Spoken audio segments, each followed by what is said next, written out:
Il progetto di riqualificazione della pavimentazione di Piazza Emigranti di Solighetto e di parte di Via Brandolini è un progetto importante che è volto a dare un'identità a degli spazi che sono di uso consolidato, spazi importanti dove avvengono eventi come la Sagra, dove sono luoghi di ritrovo della cittadinanza, sono luoghi di passaggio anche di chi arriva dal percorso lungo il Soligo e vuole raggiungere le colline. E dal punto di vista della qualità in questo momento risentono di un uso legato principalmente a parcheggio e di un uso veicolare consolidato nel tempo che rimarrà, ma che verrà comunque affiancato ad un rafforzamento dell'uso pedonale. Quindi l'identità del borgo, della frazione di Solighetto verrà valorizzata grazie ad un utilizzo di materiali nobili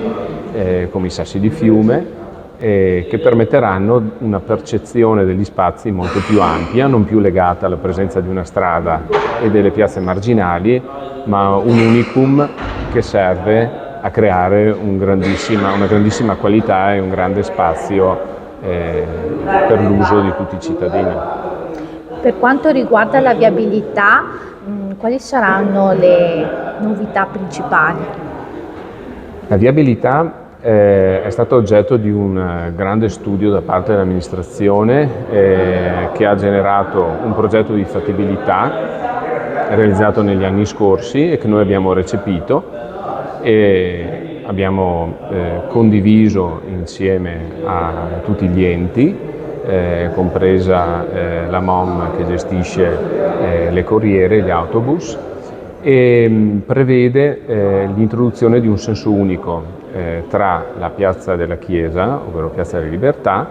e la piazza Emigranti. L'accesso a piazza Emigranti da chi proviene da Pieve di Soligo verrà garantito e verrà mantenuto il doppio senso di marcia da via San Galletto fino a piazza Emigranti.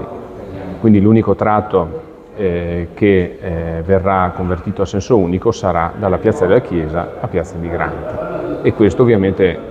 darà moltissimo spazio nelle fasce laterali della strada attuale per i pedoni, pertanto verrà rafforzato tantissimo l'uso pedonale fra piazza Emigranti e la piazza della Libertà.